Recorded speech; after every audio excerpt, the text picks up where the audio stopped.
presentation, I have a table with a lot of words inside.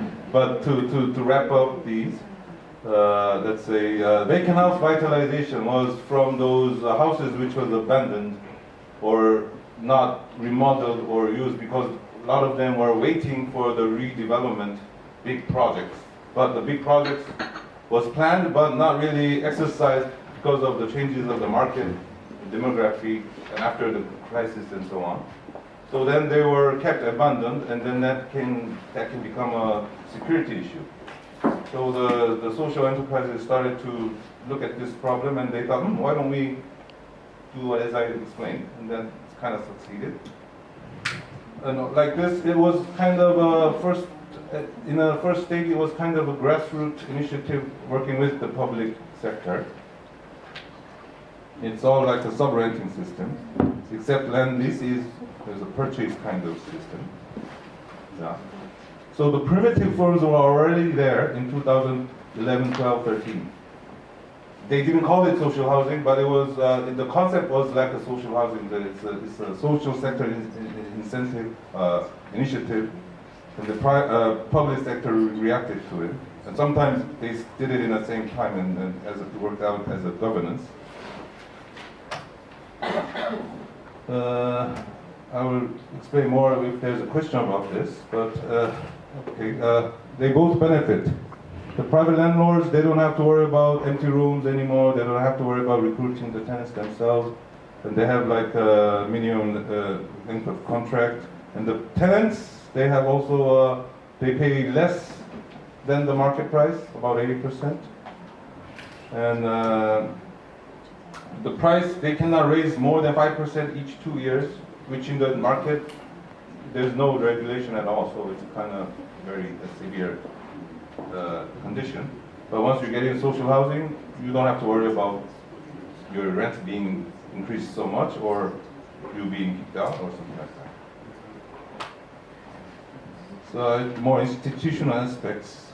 It's like a public-private or public-social partnership with the loan and direct or indirect subsidy. I will skip this part. So the history, this was primitive forms, which it was case of a public purchase case. This kind of turned into the land lease type. SH Corporation did a big job here. They bought the housing that the social enterprise built. It was designed for one person, old generation household. So they did their own design. That's number 1, number 2, number 3, number 4 buildings in a local district called Kumcheongu. And then the old generation can take care of themselves like it's like a social peer care system. And the old area can be remodeled to a nice new building. I don't like the design personally, but it's fine. And then it's also open to the community. So it's not only the residents, but also the community can benefit from this project. These are the primitive forms like empty house, vacant house vitalization, and that was the old study room that turned into, yeah, the study rooms were in a commercial building, so we don't have a nice photo that looks like a house, but when you go inside, it's like what you saw.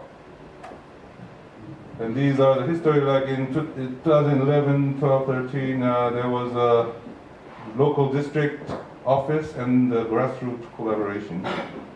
And the stage 2, it was kind of a branding from the Seoul city government. We had this village community project, and they used social housing.